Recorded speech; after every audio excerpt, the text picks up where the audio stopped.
Okay, I just wanted to give you guys an update.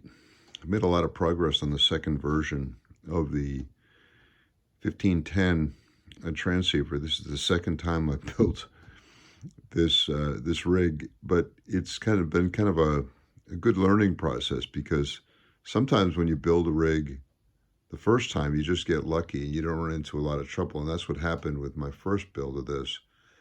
On the second build, I wasn't quite so lucky and I ran into some trouble. And I'll talk about that as I go through the circuitry here. But first I wanted to show you some of the progress on the physical side that's been made. I put a front panel on it. I thought about going out and getting a kind of a custom sized piece of aluminum and putting it on there. But I had plywood sitting here, and I pulled out the jigsaw and I cut the plywood. I made a template to figure out how I was going to do the variable capacitor control and the speaker hole and all that. The template helped a lot, but again, my cabinet making skills, my cabinetry, my woodworking skills are really not up to snuff. So you'll notice that the top line is kind of, as we used to say in the UK, wonky. It's a bit wonky. It's not straight. It was driving me nuts. And I tried to remedy it by putting some of the copper tape along the top, and that just seemed to make it worse. But I found on the internet yesterday morning kind of a piece of 1/4-inch plastic molding that will fit nicely up on top there and will cover up all the shortcomings in my in my woodwork. So that's on order, and that should make it better. Also, I had to sort of decide how to do the frequency readout. I think I told you guys that I wasn't going to use this space over here for a Sanjian frequency counter that I don't understand. I decided to keep this thing all analog. And I had in the junk box a little disc from a reduction drive that somebody had made up years ago that fit nicely on the the outside of the Jackson Brother drive. So I had to figure out how to put it on the board. Now, my first thought was I was going to put it with like an arrow up here pointing down with the frequencies kind of written on here. So as I turned this, but that didn't seem right, because I just didn't have enough room here to write frequencies for both 15 and 10 meters. So what I did instead, what I'm going to do instead, is just put a piece of paper, and this is just sort of a test prototype thing, and then not mark it out at every kilocycle, kilohertz, or anything like that, but at kind of 45-degree points, and then put a little piece of tape on it so that I could tune it around. And it really works really very nicely. So if I'm on 21, if I'm on 15 meters, I start out here at 28,226. I go up here at 28,243, 21,243, 21,278, etc.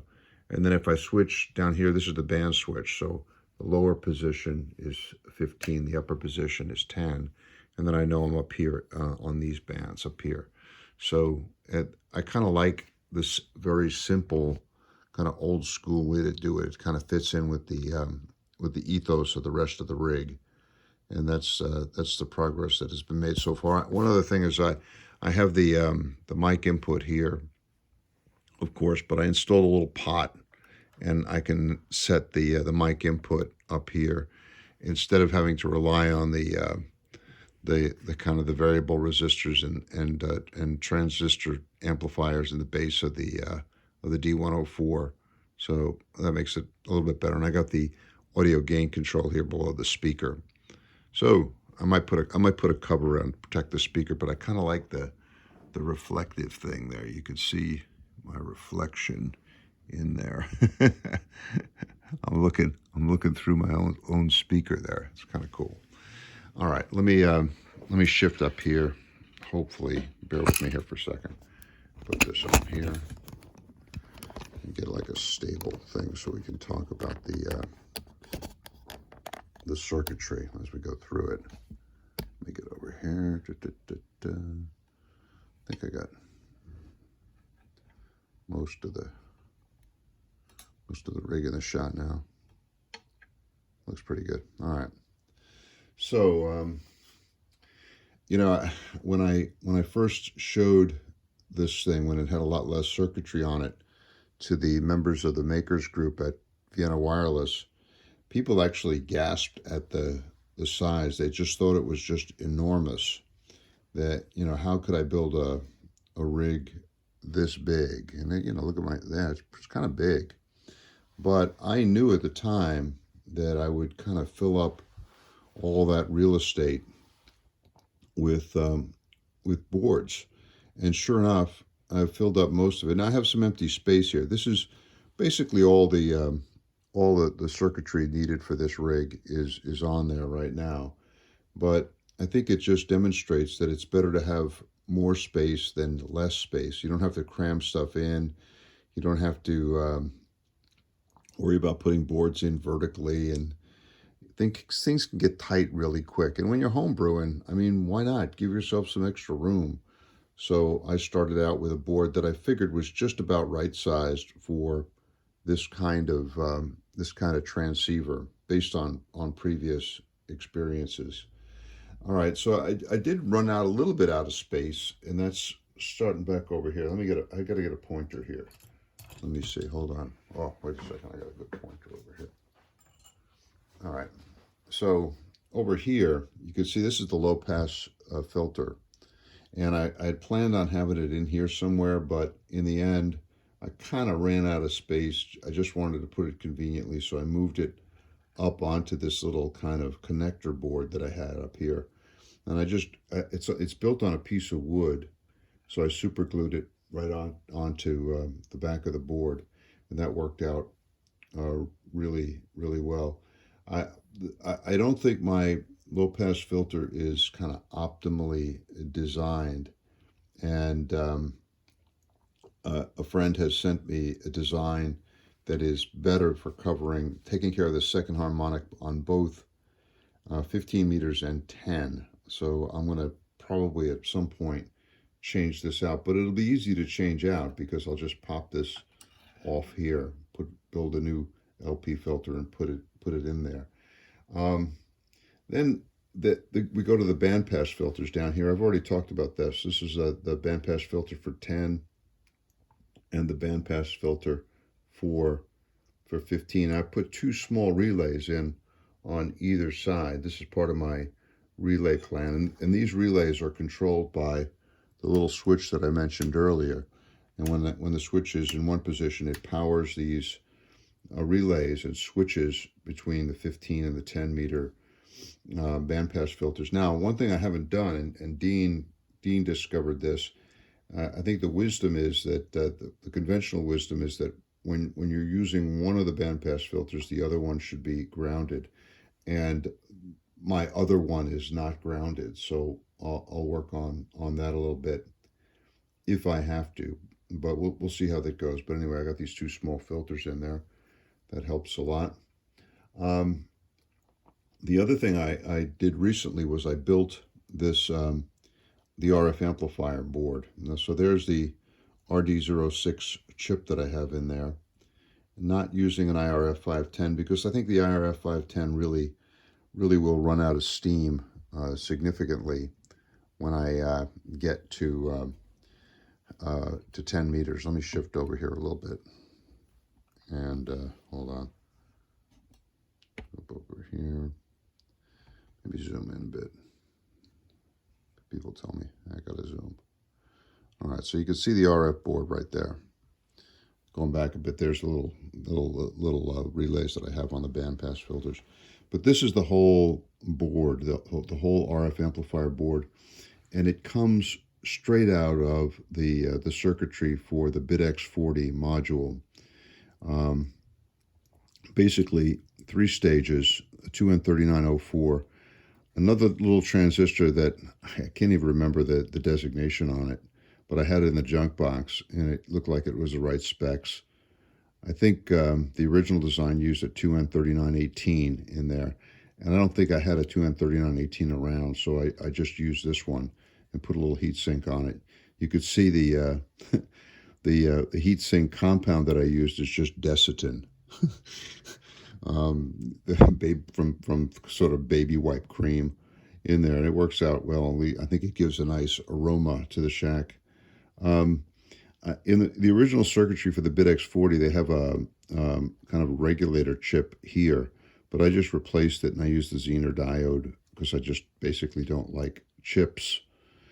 Another piece of kind of innovation, a couple of innovation things I did here was, this is the line that carries both DC bias and the RF signal to the gate of the RD06. And of course, I shielded it. I used a little bit of coax, shielded coax, and shielded at both ends. But then I had another little wire going from the output of the driver. This is carrying RF signal to the gate of the amp, and I didn't have that shielded, and it was a little bit too short for this kind of coax. I mean, it'd be kind of ridiculous right there. So I just looked at it and I took a piece of this adhesive, conductive adhesive copper tape, and just put it over it, and I figured that shielded it just as well. The schematic called for a 66 microhenry RF choke in there at the on the drive on the drain of the RD06 or the RF510, and I just took two of these coils that Farhan had sent me. Each of them is 35 microhenries. Put two of them in series, and boom, there. That's enough, I think. And I had an old, out of the junk box, I found an old piece of metal that serves as the heat sink. I didn't even have to do tap and die in here. I just drilled a hole in it and put it through. Again, a little bit of Desitin in there as a heat sink compound.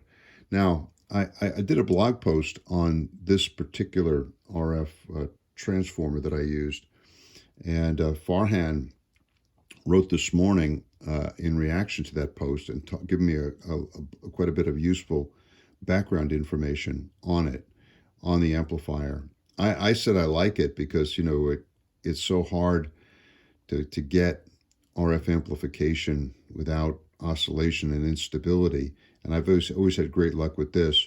Farhan gives West W7ZOI credit for the design, and it really is nice. I've never had any trouble with this thing. It always works the first time. Gives you a little pot here that you can control the amount of RF going from the pre-driver to the driver, and this pot here allows you to set the bias on the gate of the FET. And for the RD06, the recommended bias, Pete recommends 5 volts. I checked and I had about 5.5, 5.6 on there. It seemed to be working out pretty well, and so I left it at about 5.6. On this circuit, I added 2 more little relays, and I call them, these are just TR relays. One of them, and they basically switch in the RF amplifier circuit when you go to transmit. All the TR switching is controlled. I guess I could zoom out here. Hold on a second. Zoom back out. All the TR switching on the rig is controlled by the push to talk on the microphone. See here? So boom, transmit, receive. This is definitely an SSB rig, and that's the way it's all kind of worked out. But anyway, when I go to transmit, these 2 relays fire, and it switches in transmit. It switches this circuit, this amplifier circuit in. In receive, the signal comes through the low pass filter, boom, and then goes around this amplifier and goes into the band pass filters and through the receive circuitry. So that's the way that the TR switching works. Let me go back just a second and talk about how when I do the band switching. Band switching is a different function. When I activate this, I'm sending power to this relay, and over here, this relay. This relay shifts the frequency of the VFO a bit. So when I throw the switch, I automatically go from 15 to 10. And what I'm doing is I'm changing the bandpass filters, and I'm also changing through this relay here the frequency of the VFO. So I have a TIA amp down in here that I think you guys can see. Yeah, there's a TIA amp there, and this becomes necessary, I think, on 10 meters and 15, probably 10 more than 15, but it's set on receive, so on the receive side, it's got about 10 dB a gain. On the transmit side, it's got a standard 20 dB of gain. In the first mixer, which is down in here, it's a standard diode ring made with my normal, I think, less than optimum construction. It didn't seem to give me any trouble here. So I have two tri-filler round toroids using transformers that Farhan left me when he visited, and then a diode ring with four 1N4148 diodes without a whole lot of kind of matching. I just pulled them out of the same batch. I have everything connected by this kind of small coax. I think it's a Belden F31. I forget what the number is, but some Belden coax. I always use this stuff. I like it a lot because it has a Teflon dielectric that does not melt. Now, the braid, you got to be careful with the braid a little bit, because when you're cutting it, little pieces of the braid will fall off, and this results in kind of what we call Murphy's whiskers falling on bad pieces of circuitry there. So you got to be careful about that. And but I do like this coax because it's easy to use, and again it's got the Teflon dielectric that does not melt on you like some of the RG stuff they have that melts a lot. All right, so let's see. We talked about the VFO and the relay, and then the back in here. This is kind of another. I talked about this before, but I'll just review a little bit here. This is the 10-pole crystal filter that I have in there, and it's got a termination insensitive amplifier on either side. This is really important because with the termination insensitive amplifier, you can specify the impedance that the filter is gonna need. And I think when I did the calculations on this thing, it needed a termination, I think in the area of 25 ohms. But I found that just putting 50 ohms from the TIAs, it was close enough, and it didn't result in any big ripple in the passband. It's cone or constant K format. It's not QER that Pete and Dean have been using. I guess that the QER is a bit more advanced, but this is a basic thing. And I think I'm using here, I think it's I forget 100 or 120 picofarads to ground. So it's that's the filter with the TIAs on either end. Now let me start talking to you about where I kind of ran into some trouble on this second build. Let me just zoom in here. So we're now down on this end of the board. Come out a little bit here, maybe. All right, this side of the board. All right, let me just review what circuitry we have down here. Get the microphone out of the way. All right, so this is the audio amplifier that is the for audio output. It feeds the speaker, and it uses a 2N3904, 2N3906. There's no transformer in here. And this is basically the result of some suggestions that I received from our good friend Todd Gale, VE7BPO, and that's why I use that one. And you know, I went through several different iterations of AF amplifiers in here, and I was trying to use the transformer amplifier with common emitter, 3 stages of common emitter amplifier from the Thomas Jefferson DC receiver project. I had problems there because I had mistakenly put a 10 ohm resistor in the emitter of the final amplifier. and it should have been 100. It sounded terrible. As soon as I changed the resistor, it sounded better. At this point, I had received a suggestion from Todd that I use this circuit, so I put this in there, and this thing sounds fine. So that took care of that problem. But then I was running it. Now let me show you what else we have here. Look, this stage here, this in here is just a simple microphone amplifier. I think I took the circuit right out of Farhan's Micro BitX. It's just one stage of 2N3904 that amplifies the audio coming in from the speaker, come from the microphone. And then now here, this is the carrier oscillator, or on transmit, it's the carrier oscillator. On receive, it's the beat frequency oscillator. It's the same oscillator. It uses one of the crystals that are at 25 megahertz crystals. And at this point, I used a tall one. Down here, I'm using the kind of low profile short ones. This one seemed to work a little bit better here. And it's kind of in a VXO configuration. It's got an inductor and a capacitor to ground. So I can adjust the placement of the carrier oscillator in relationship to the passband of the filter. And that's very important. Now, what I'm also using here, this is the second mixer in this area here. And I'm using a 2-diode mixer. This is a singly balanced balanced modulator, or BFO. And it's got a little pot. It's got a little a 150 ohm pot here that you can use. You can adjust it to take care of any kind of imbalance that might exist on either side. It's also got a little cap.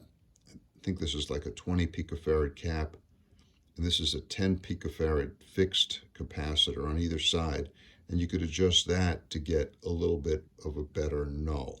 Now, when I first started using this circuit, I was not getting a good null.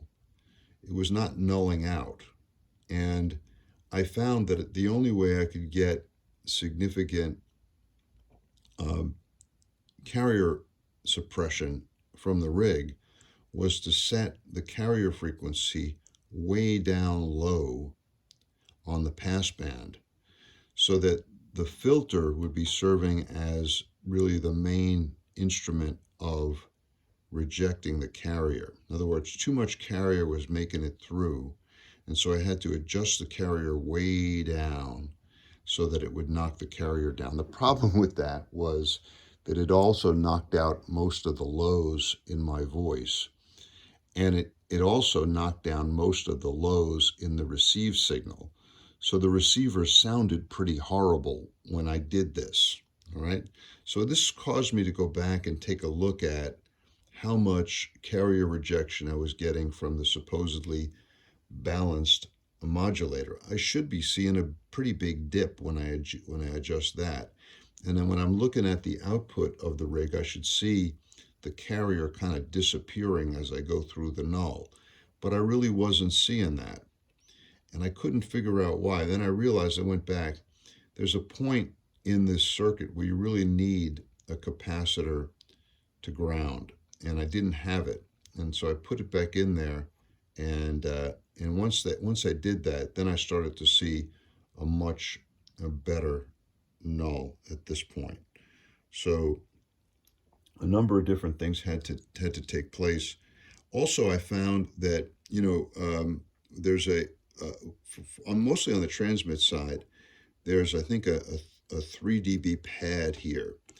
And I found that this pad was sort of loading down at DC the filter here. So if I put a little 0.1 microfarad cap in here between the output of the pot, the wiper of the pot, and the pad, that helped quite a bit. With these two changes, I was able to really null out the carrier quite a bit, and I was not getting any kind of serious rejection of audio. The audio now sounds really good, and I'm able to get good carrier rejection. So the whole rig has been working together pretty well. Let me see. Hold on. Let me see if there's anything else I wanted to discuss here. All right. we talked about all that.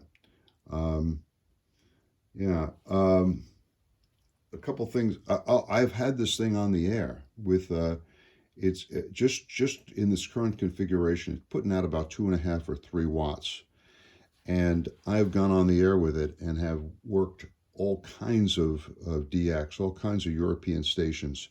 I've also had the pleasure of just sitting here with it and having it on, and all of a sudden in the background, I hear JH1GEX or another Japanese station coming through. I haven't worked Japan with this thing, but it's great just to know that the receiver is nice enough so that when I'm tuning around on 15 or 10, all of a sudden, at the right time of day, I'm hearing the Japanese stations come through, which has been really, really great fun. So again, it's kind of a learning process. There's still a few things that I need to do. I kind of lost the. I had a connector here, which was going to control the 0.1 kW linear that I have, but I used up the space with the low pass filter, so I'll just put another little board, tack it on the back with the connector there, so that when I activate the push to talk, it'll also activate the RF amplifier and take me up to about 100 watts. I'll do that. Another thing I notice a little bit, and I'm not sure whether this is a problem or not, but when I watch the output of the VFO, it seems to jump a bit when I go from transmit to receive. When I hit the push to talk, I'm watching on the counter, on a frequency counter, the output from the VFO. And the output from the VFO seems to jump up just for a few seconds, up by about 200 hertz. And then it goes back to normal. I don't know why it's doing that. I've tried disconnecting various things. I've tried running I've tried it with no output to see if with no connection to the first mixer to see if that was the problem. No, that was not the problem. I've tried shutting down the RF amplifier to see if that's the problem. No, that's not the problem. I've tried running the VFO off a completely separate power supply from the rest of the rig. That doesn't solve the problem.